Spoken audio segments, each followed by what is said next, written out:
Many of the most famous photos in human history were taken with cameras that are less capable than your smartphone, whether it's an Apple iPhone, Samsung Galaxy, Google Pixel, or one of the many other modern mobile devices. Your church can capture stunning photos using just your phone.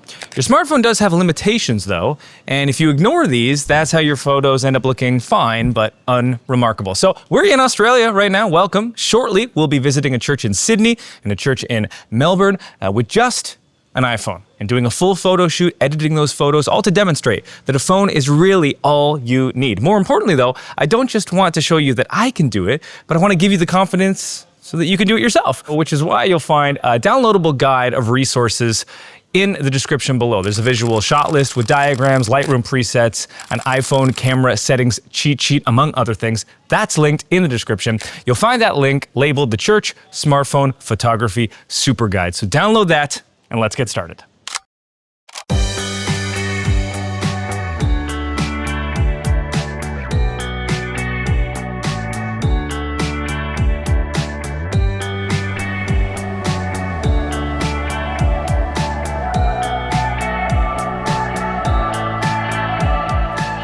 So right now we are in the coastal surf town of Noosa. Before we head to Sydney, we need to prepare our smartphone settings and our shot list. I'm gonna be using an iPhone 15 Pro Max. If you have a Google or Samsung device or something else, that's awesome too. Many of the settings and guidelines we're about to cover are universal. Now, in your super guide, you'll find this cheat sheet dedicated to smartphone settings for photography. These are the rules and guidelines that you'll want to follow to achieve the best photos using a phone. First, shoot in RAW. For an iPhone, to turn this on, I'll go to Settings, Camera, and then in Formats, turn on Pro RAW and Resolution Control, and then in Pro Default, I have it at its highest setting, Pro RAW Max. Next, I'm also going to make some changes in the Preserve Settings menu. What this menu allows us to do is toggle on which settings that we want to stay the same even as we exit and enter the camera app. This is important for a church photo shoot because I don't want to have the RAW setting turned on, for example, then I change apps, I come back to the camera app to keep taking photos, but now it's not on the RAW setting anymore. So for me, aside from the action mode and spatial control, I turn all of these on. Finally, in the composition menu, I turn on grid and level. These will be useful guides as we compose our photos. Now, you may have noticed a bunch of video-specific settings that I ignored. This video is dedicated to photography. I have a separate video titled The Church iPhone Filmmaking Masterclass. If you want to learn about video with your smartphone, check that out. It's linked in the description. Okay, rule number one, shoot in RAW. We've set that up. This will give us the most flexibility when it comes to editing our photos. It'll also ensure that none of the over-processing that phones tend to automatically bake into photos is there. Super important. Into the camera app now on iPhone, I'll make sure RAW Max is enabled. And next comes our second rule of smartphone photography after shooting in RAW, underexposing our images. One of the signatures of smartphone photos is that they tend to be overexposed. So what I'll do is access the exposure settings, bring that down a full stop, and leave that there. And because I've preserved these settings, every time I leave the app and return, my camera mode, it's still in RAW Max with that exposure setting still at -1. So rule number one, shoot in RAW. Rule number two, underexpose. Rule number three, avoid using the digital zoom features. Importantly, you don't want to pinch and zoom to frame up your photo. This is a digital zoom, so you're going to reduce the resolution when you do this, which invariably degrades the quality. If you do want to zoom, make sure you do that when you're editing in post. Instead of digital zoom, we want to use optical zoom on our phone. So what does this mean? Well, if you look at the back of my iPhone, you'll see 3 camera lenses, meaning there are 3 different focal lengths that I can use on this phone. They use optical zoom because they literally use different lenses. But what I don't want to use, right, is digital zoom, where I pick one of these lenses and then I zoom in further. Now, every phone's going to be a bit different here. On the iPhone 15 Pro Max, I'm safe to use the 0.5x, 1x, and 5x focal lengths only. Rule number 4. Understanding your phone's limitations relative to a pro camera. Namely, there are 2. The first is depth of field. Your phone does not excel at creating that effect where the background is blurred out. Yes, there are ways of faking it algorithmically, like portrait mode. That's a digital simulation. It's not real. Rarely does it look real. Now, there is a way to achieve this effect. That's coming later when we edit our photos, so we'll get to that. The other main limitation to be aware of is fast motion. In the iPhone camera, you do not have control over shutter speed.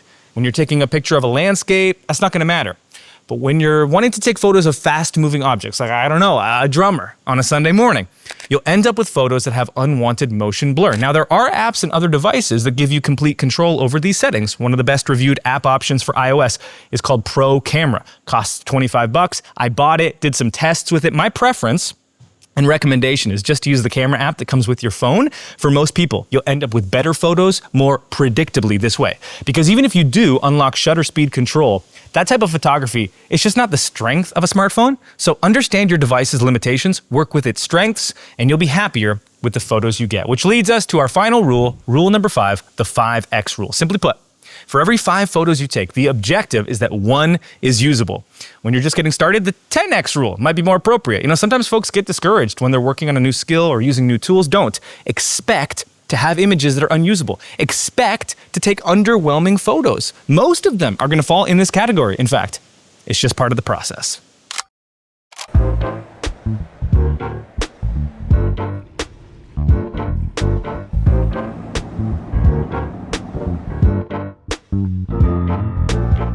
So we just touched down in Sydney this afternoon. Tomorrow morning, we're headed to Vine Church in Surrey Hills. And to prepare for tomorrow's shoot, I need to review my shot list because I firmly believe that this is what separates a great church photo shoot from a regrettable one. I believe in it so much, in fact, that I've created an entire guide for you. It's full of diagrams as part of your super guide, and it's broken up into categories because, my goal for this photo shoot is to finish with about 100 usable images. Keeping our 5X rule in mind, that means I'm going to have to hit that shutter button about 500 times at least. So we need a plan going into our day tomorrow for this to succeed. So let's begin by talking about shot size. There are 4 shot sizes with specific names that I'll be using: close, medium, cowboy, and full. You can see the diagram here that shows what each label means. Close and full are pretty self-explanatory. Medium ends at the waist of the subject, cowboy hits mid-thigh.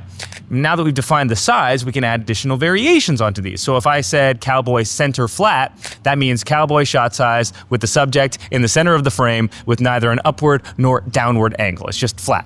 On the other hand, cowboy side up would have our subject to the side of the frame and we're angling up. And in your shot list guide, you'll find this kind of language. I outlined in exact specifications what shots that we want to get to hit that 500 target.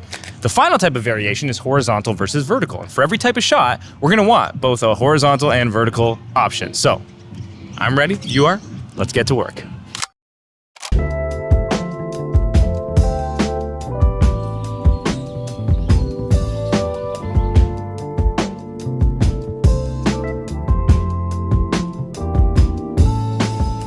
We're here just in time for worship practice. We start our shoot during worship practice so that we can actually get on stage and capture shots that would otherwise be disruptive in the middle of service. I mean, just look at this guy right now. Imagine that during the middle of church. And for each person on stage, we are going to be getting the following shots. And remember, every shot will need both a horizontal and a vertical option, a landscape and a portrait. So my preference is to pick a shot and then go one by one with each person on stage. So we'll start with close, center flat, and get each person. Then move to medium, center flat, do the same, and keep working our way through the shot list. We're done with worship practice now. Church start time is getting closer, which makes it the perfect time to go to where the greeters are.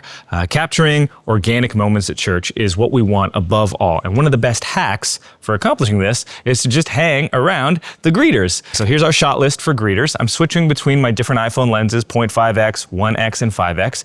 I'm being aggressive and liberal with my shutter button, remembering the 5x rule and how many photos I'm going to be discarding during the editing process. And once I'm finished with greeters, I'm going to head to the lobby. Same approach here, same shot list, a good mix of cowboy, full, and ultra wide. And remember, get both vertical and horizontal for each shot. I cannot stress enough how important this will be later. It's really easy to forget and overlook. At this point, church is just starting to begin, which makes this the perfect time to move into the sanctuary.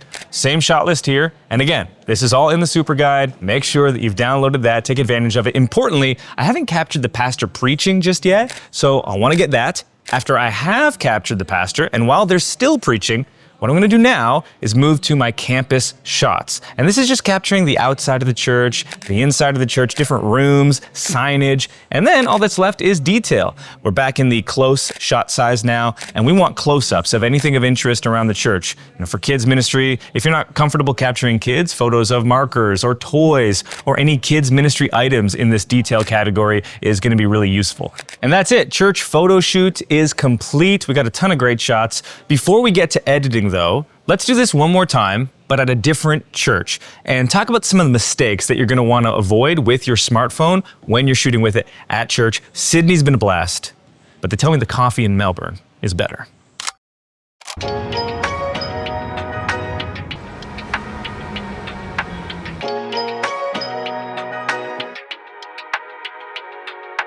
All right, just leaving the cafe Good Measure after enjoying their world-famous coffee beverage. They call it a Mont Blanc, and this shop makes apparently between 500 and 800 of these a day. They're so popular. It's filtered coffee with black sugar topped with fresh cream, grated nutmeg, and orange zest.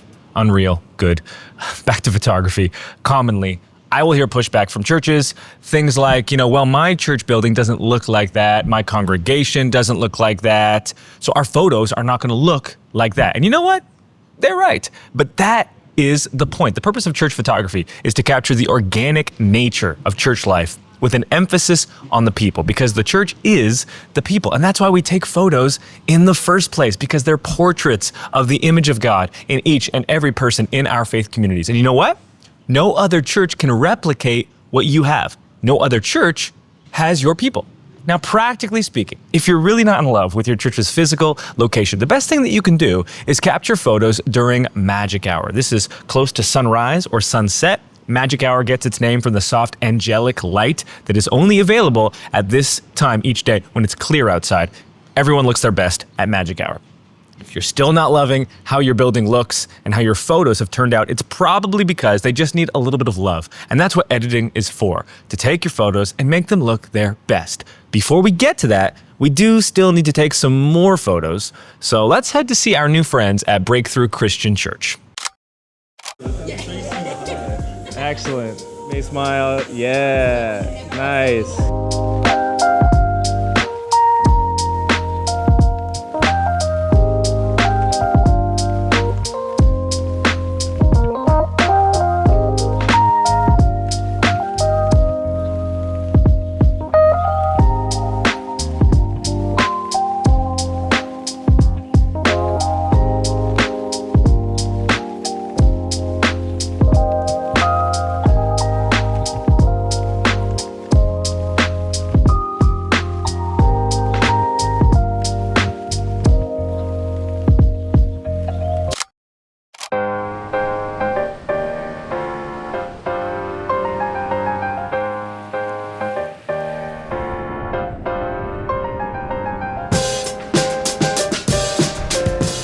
The editing program that I'm using is Lightroom Classic for desktop, and I'm going to begin by importing my raw photos. I've already got a collection set up for this called Mobile Photography. In the Develop tab, we can get to work on our edit. You can see in our profile here, Apple Pro RAW, confirming this is indeed a raw photo, which means that there is tremendous latitude in this image that we can recover and then adjust to make this photo look really however we want. And there are 3 stages to how I edit photos. Stage 1, base correction. Stage 2, the preset. And stage 3, shaping light. So let's start with stage 1, our base corrections. Because we purposely underexposed our photos, I'll usually begin by raising the exposure, bringing down the highlights, and bringing up the shadows. Here's a before and after. Now, we have a much flatter image to work with here, and we've recovered detail in the darker and lighter parts of the image. Next, I'll adjust white balance as needed. If you don't yet have an eye for white balance, one useful exercise is to use this drop-down and choose auto. This will show you what Lightroom believes is the correct white balance for this shot. Lightroom is not always perfect on this. And just because it's technically correct does not mean that it's creatively correct, but this is a helpful tool for developing that discerning eye. Now, I'm going to adjust the clarity slider, bring that down to -10. This is an important step for mobile photography. Even when shooting in RAW, photos tend to come out a bit too sharp, so this helps correct that. Next, in our second stage of editing, we're going to be adding a preset. And here I've got 4 presets for you that are free and included in the super guide. 2 are black and white, 2 are color. And these were provided to us from a former Life Church photographer who was kind enough to allow us to distribute them freely to all of you. And we did a pair of interviews with Benjamin Suter on the podcast. Both of those are linked in the description if you want to see his process for shooting and editing photos in full. For now, I'm going to apply one of these presets. In the top left, I can use this slider to control the intensity of the preset to make it more subtle or more pronounced. And here you're seeing a number of photos made using these presets. There's so much more we can do if we wanted to under, the fine tuning parts of the photo editor. One is working on the curve, the color mixers, HSL. But for my approach to mobile photography, I want to get these photos looking good quickly and predictably. And if you don't think of yourself as a seasoned pro with software like this, presets can help greatly with that.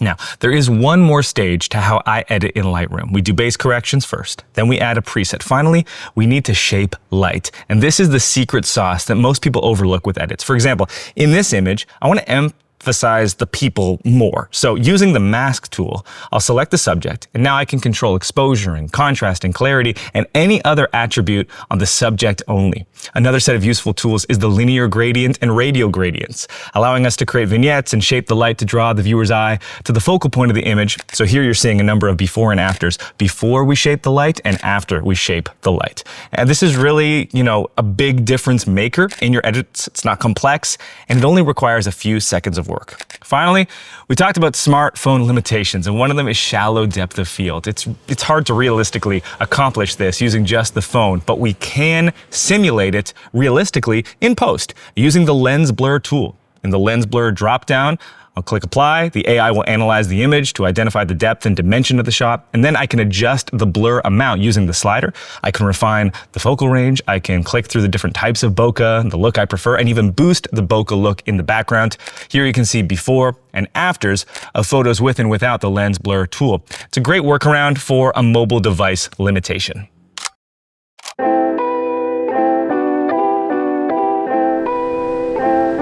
Soaking up our last little taste of Australia here in Adelaide today, Tristan and I created a playlist specifically for our trip here using only Australian artists. One rule we invented though to sidestep this was we could add a song to the playlist if the name of the song was also the name of an Australian city. So of course I had to put Amber Lynn's Adelaide on there. And praise God, my first time behind the wheel driving on the other side of the road, and we made it safe and sound. And in my bit of free time, I spun up a pair of church website homepages using just the photos that we captured on this trip. I followed the process in the church website Masterclass to create these. You can check that video out if you want to do the same. And this was done using just our phone. No paid apps, no special rigs or phone accessories or cases, nothing like that. Pretty amazing. Truly a great time to be a church creative. So make sure to download the super guide in the description to access all the additional resources like the shot list, visual diagrams, and the Lightroom presets, and the smartphone camera settings cheat sheet. Can't wait to see the photos that you come up with. And if you're looking for another video to dive into, check out the one that we did on disposable camera photography for churches. That'll be linked on the screen coming up. So one of the more challenging, gum in my mouth, let's see. Try and talk without. So one of the more challenging parts, no, it's not gonna work. One of my options here. It's helpful to have a cloth so that you can clean your lens in case it's needed. Shot, I cannot stress how important this is. After this, we're going for a sneaky cheesy at Hungry Jack's. But you gotta put in hard work first. Midnight Macca's is good. I like that. When you go to photography school, this is the stance. This is kind of a day one stance that they'll teach you. You've heard of the 3-point stance for running. This is the opposite, right? This is the reverse 3-point stance. That's what I call it. So I call this the deep straddle. Yep, that's a useful one. It's starting to hurt though. Ow, ouchie.